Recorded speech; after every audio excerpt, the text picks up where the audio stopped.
আমি এখন দাঁড়িয়ে আছি কেশরহাট। তো এখানে আমরা দেখতে পাচ্ছি যে ধান কাটা চলছে। তো আমরা এক ভাইয়ের সঙ্গে কথা বলবো, ওনার জমি আছে। শুরু হয়েছে, জিরা ধান কাটা শুরু হয়েছে, বিঘে 20 থেকে 22 মন হারে হচ্ছে। এরপরে আবার জিরা ধান লাগাবো। আর এর আগে সরষা ছিল, সরষা এর আগে ছিল। বছরে 2টা ধান হয়, একটা সরষা হয়। আচ্ছা আচ্ছা। তো এক মন ধানে কতগুলো চাল হয়?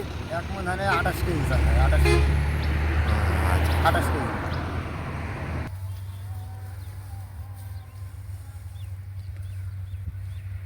ধান কেটে নিয়ে যাচ্ছে জমি থেকে।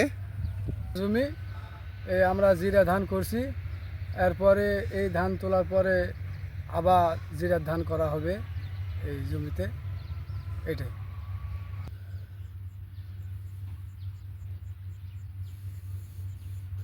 এই জমিতে ধান কাটা হয়ে গেছে, পাশের জমিতে ধান কাটা চলছে।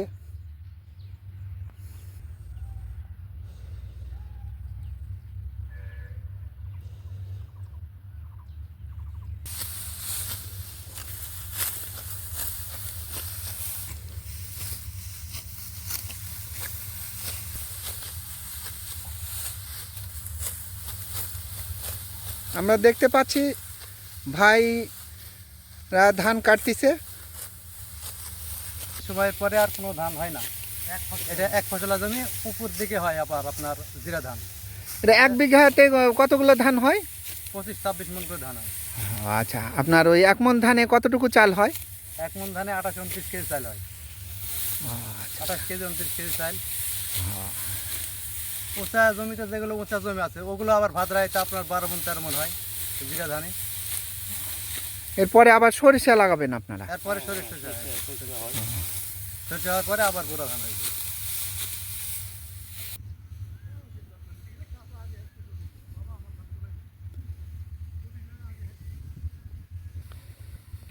আমরা দেখতে পাচ্ছি যে ভাই ধান কেটে বাড়ি নিয়ে যাচ্ছেন। এটা মনের আনন্দে খুশিতে এই জিরা ধান কেশরহাট থেকে প্রায় 30, রাজশাহী থেকে কেশরহাট, রায়ঘাট ইউনিয়ন। তো আমরা একটু কথা বলবো ভাইদের সাথে। 27 থেকে 28 কেজি। 28 কেজি। 28 কেজি চাল হয়। হ্যাঁ ও আচ্ছা। তো এটার পরে আবার কোন ফসল হবে আপনাদের? মানে আপনার হাতে জিরা হবে। জিরা হয়।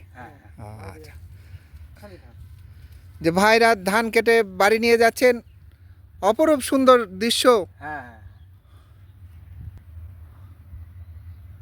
মাঠের পর মাঠ, শুধু ধান আর ধান। হ্যাঁ, ধান আর ধান। আর আমার 20 দিনে কাটেছি, জায়গা দেখো ধান দিতে রকম হয়ে গেল। কি করে নাই? এই গ্রাম ছাড়া এই রাঙামাটির পথ, এই অপরূপ দৃশ্য। মোহাম্মদ গোলাম কিবরিয়া,